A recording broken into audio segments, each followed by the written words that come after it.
welcome to the Sanctuary, a safe space to speak from the heart. I'm your host, Israel, and today I have artists, uh, avant-garde artist, really, a musician, ZWERG. Thanks for coming to the Sanctuary today. Thank you for having me, Israel. Yeah, no, thanks so much. I know I had to move things around, so thanks for being so flexible. But let's get right into it. So, music, where did that come from? Like, how did that start for you? I started singing when I was about 2 or 3 in church, and my dad was a music teacher. So we always had music in the house, and I started piano lessons with him at 5. And, family teaching, family maybe not so good. So I started taking lessons with the nuns in Moncton, Notre Dame d'Acadie, a really good music school here in Moncton that was run by nuns. And in the meantime, we were singing gospel music as a family, touring churches in Atlantic Canada. And I was mocked very much at school for that. What? Kids? Yeah. Oh my God, kids. Oh, yeah, kids. But it was, those were pretty formative years as a musician and a performer. So I'm grateful for them now. And then I had kind of an identity crisis when I was in grade 6. And I didn't want to do music anymore. I just wanted to be good at sports like the other boys, which I was terrible at. That was never going to happen. But it kind of broke my dad's heart and my music teacher's heart that I quit piano. But I always say to them the best thing they could have done was to let me quit piano, because if they had forced me, I would have resented it. And I think if music is in a kid, it's going to come out no matter what. So sure enough, when I was about 18, I just had to start making my own music. And I was pretty self-taught after that. And I started ZWERG when I was 18. What was the push for you to start ZWERG? Creative outlet. I was going to a Christian university. I was feeling all these things inside, dealing with being gay but denying it, and just feeling really repressed. And I just needed some kind of outlet for it all. So I found my way to the piano and started writing these really strange songs with lots of nonsense poetry. And the first EP I made was called Sepsis, like pus, septic, to kind of exercise all my demons, get all that gross stuff out so that I could feel freer and lighter. It's like name and naming conventions, something that matters to you a lot. What's the name ZWERG? What's the story behind the name ZWERG? It's German. I was taking German at that school, the Christian university. And I found the music was kind of wussy, kind of like pretty piano. And so I wanted to kind of contrast that with the kind of an edgier, tougher name. So I went through the German's very, very aggressive language sounding. So I went through the dictionary and I found this word, Zwerg, in German, Zwerg.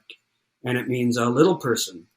So, yeah, so I thought, I meant it more in terms of myths and legends, the dwarves, not little people, but to be politically correct, I say little person.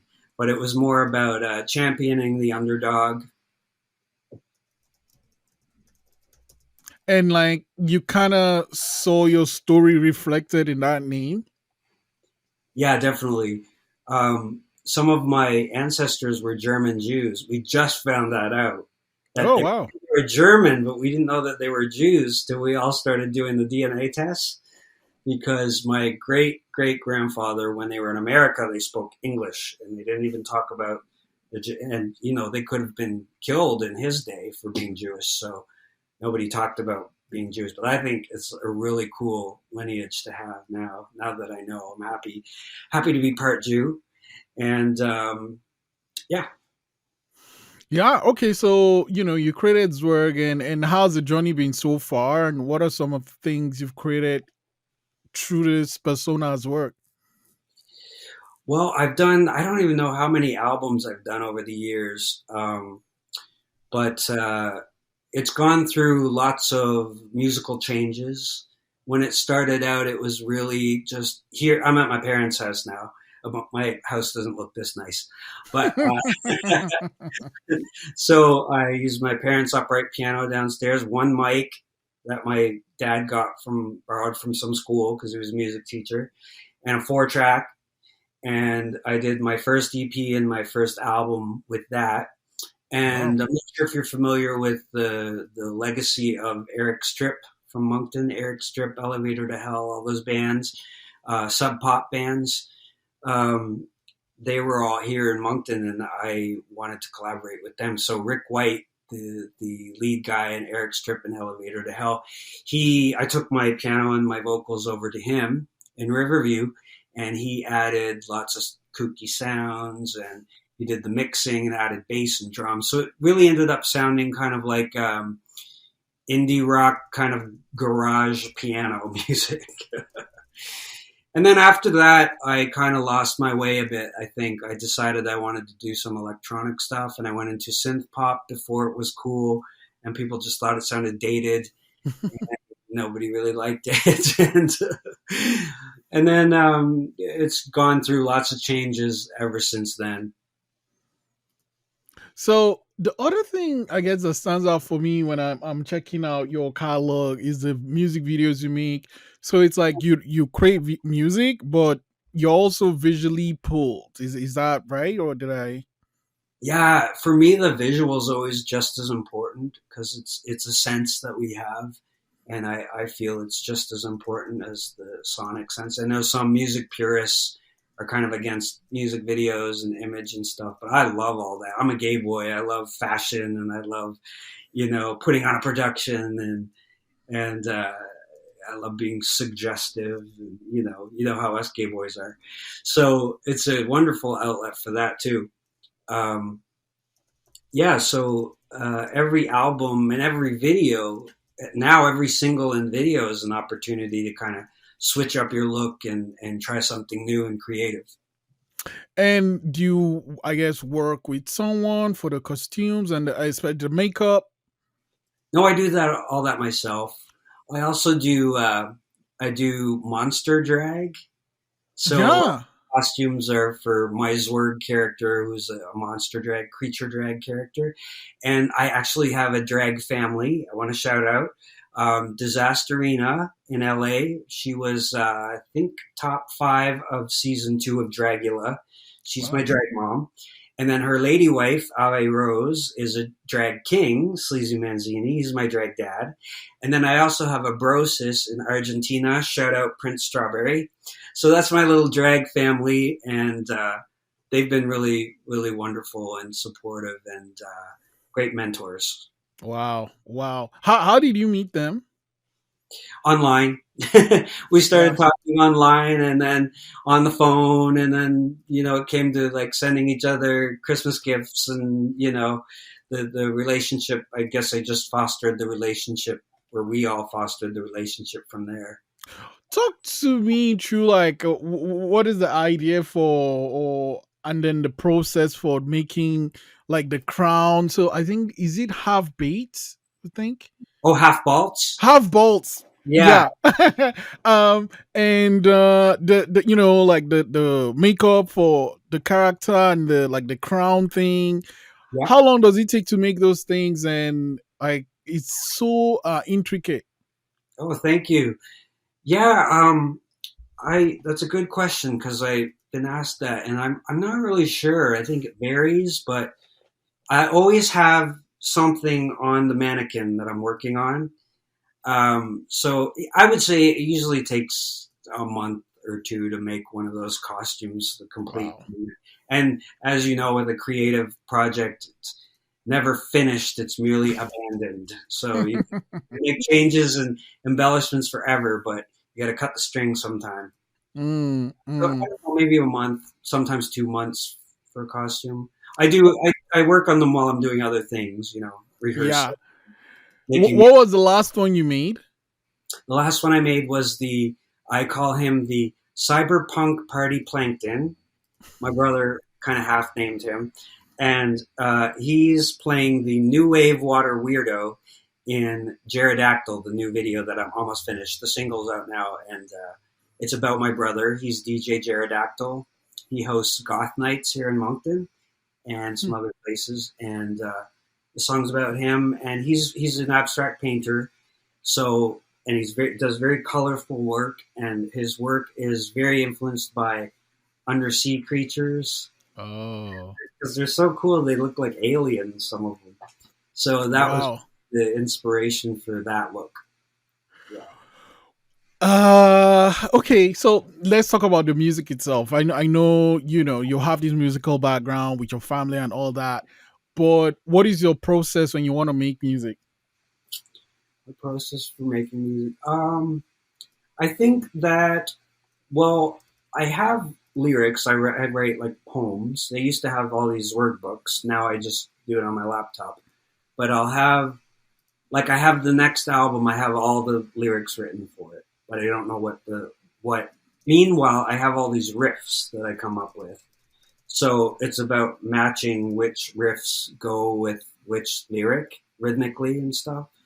So yeah, I have all kinds of, I'll go down to the piano. I hear, so sometimes, often I'll wake up and go down with something in my head that I dreamt, and then try to get it on the dictaphone on the piano. And then so I've got a collection of those, and then it's just about combining which ones go with each other and which lyric works. And of course, you have to kind of alter things sometimes to make them work, but that's how Mm, I don't think I've ever just sat down and written a whole song in one go. It's always been wow. separate for me. Yeah. Okay, okay. And I mean, you kind of, it's like a one man band. Yeah.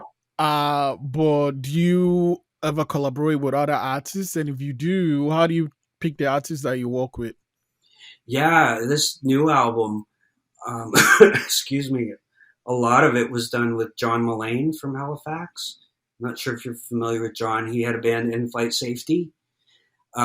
He works with a lot of artists at Future Dad Studio, his studio there in Halifax. So he did most of the guitars. And then there's another great guitarist here in New Brunswick. Actually, she was living in PEI. I'm not sure if she is still. Robin Anne Ettles. She used to be in a band called Sol. So she's on there. Excuse me. And then for half of the album, the second half of the album, it's concept record. So it starts at Y2K, and each song is from a different decade. So as we go Oh, back to the 50s, I think, starting at the 50s, John Philip Shenale did the string and brass arrangements from the 50s to the 10s to the turn of the century ballad that we did. We did an Irish ballad for 1900. And he's worked with Janet Jackson and Dionne Warwick and Five for Fighting and Bruce Hornsby. He's best known for working with Tori Amos, doing all her string arrangements and brass arrangements. So, and he's just a joy to work with. I call him Music Dad. And I think that's everybody that's on this record. Now, I just got signed to a label. oh wow! Congrats, congrats. Thank you. Dead Daisy Records, which is the label that I've wanted for so long. Gryner, who's a music legend here in Canada, I had been working with her on a jacket, actually. And I asked her, I was at the mastering stage, and I asked her if I could hire her just to get some of her feedback on the EQ on the, because when you've listened to it 179 times, you kind of lose your objectivity about it. Mm, She's got great ears, and I actually have some ear problems, so I really trust her ears. So I hired her, and as she was going through the songs, she just started to really love the album, and yeah, she took me on. So it's the whole album called The Centurion. It's coming out on Dead Daisy Records at some point. why the Centurion? The Centurion. It's a play on the word century. Each Oh, And also kind of the gay theme there. in the Bible, because having grown up very Christian, the story of the centurion with the sick male servants who went to Jesus and had such faith he knew that Jesus would heal the servant, but that there's things kind of lost in translation, and it may have been that he was actually, there was a sexual element to that relationship Oh between. wow. So a lot of fundamentalists don't like that and argue against that. But researching some of the linguists, their take on what was originally written, the words that were used. I think the word was pais. It entailed kind of a little bit of a sexual connotation as well. So, and Jesus healed him, so he wasn't judgmental if that's the case. And also Centurion warrior, and on the album art, I'm kind of dressed like a centurion, kind of a modern take on a centurion. I'm guessing you also designed that too. Yeah. So I mean, you actually, you kind of referenced it a bit, just talking about the title of your album, Centurion. Growing up in a religious family and like, knowing you are gay, Yeah. and they can be very judgmental people in fundamentalist Christian and some other religions, not just that specifically. How was that experience for you? How was it navigating that? Was it difficult? Like, how It was it was for you? it was internal hell in my brain because you're equated with murderers and child molesters, and it's like I'm not that. I don't want to be lumped in with them. And when I moved to Toronto in 2000 to act, I went to a Pentecostal church, and it was very charismatic. And a lot of the spiritual stuff I still believe. The stuff that happened, and I did see some kind of miracles that happened that I have no explanation for, and I believe in spirit. But what I don't believe in is legalism in the church and judgment, which is so hypocritical. Um, I mean, now I probably wouldn't be accepted in that church because I'm living an openly gay lifestyle with my boyfriend, so of 14 years. So anyway, one time I laid down on the floor and I prayed and fasted for 3 days that God would make me straight. And it didn't happen. So after that, I was just like, I'm just going to have to accept this. And now I'm very proud of it, and I wouldn't change it. I love it. I love being a gay man. It's great. Was it difficult for loved ones? Yeah, I didn't tell them till I was 29. I didn't come out to my family till I was 29.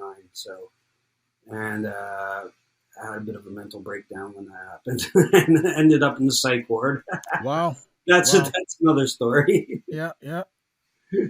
How was it for you? I mean, I guess how should I put this? So my approach is that people are going to always be people, and I how should I put this? I'm trying to put this really nicely. But the thing is, people are always going to be people, and I can't. Okay, so it's like this. There are things I like that people hate, and then there are things people hate that I like, and that's just how I see it. So I just feel that if I'm okay with how I'm living my life and what works for me, then I'm okay with that. And the people that care about me, the people that love me, the people that understand me will accept me regardless. And if they don't, that's also fine too. So that's just, yeah. That's a Because great. I mean, you can't. You get to a point where at the end of the day, you have to live for yourself. Yeah, yeah. So, do you have a date when Centurion might come out, or like a period What's that? when Centurion will be released? Oh, not sure, because as you know, like with Spotify now, you can kind of put a single out at a time and do a campaign for each single. So might even I'm thinking we might do a video for each song, release each song as a single, and then put an album out. Em was telling me that the cycle of an album has kind of changed from what it was before. Maybe they'd put out a promo single and then the whole album would come out. But now people seem to put singles out, and then put out an album or an EP or yeah. So when I have the money, I'm going to print it. So I'll have that to sell at live shows and stuff and in the mail if anybody wants one. But I think with Spotify and iTunes and stuff, I might still keep doing one single at a time. Because then you can have a whole promo process for each song. You don't have to disappear once you put the album out and then disappear, make another album. And yeah, I like the new way. You can kind of do one song and put it out. You don't have to disappear while you're making an album. Yeah. Oh man, I knew this was going to be an interesting conversation. I'm going to let you go, but not before I ask this question. So, someone is out there, has inspiration to, follow whatever their passion might be, maybe music in this case. You've built this career so far now. What advice would you share with this person? I would say do what makes you happy. And no matter how many times a door is slammed in your face, just keep going. If that's what makes you happy, knock on more doors and more doors and more doors and more doors. And eventually one's going to open. So, yeah, I think if that's where your heart is and you're being true to yourself and honest about what makes you truly happy, then there'll be moments of discouragement, but you just got to keep going and you'll get Keep there. going. I love that. I love that. I love that. Thank you so much, ZWERG. And again, thank you for being so flexible with your time. I really, really appreciate you, and I can't wait to listen for Centurion when it comes out, or any single whenever it comes out. Thank you, buddy. Great to talk to you.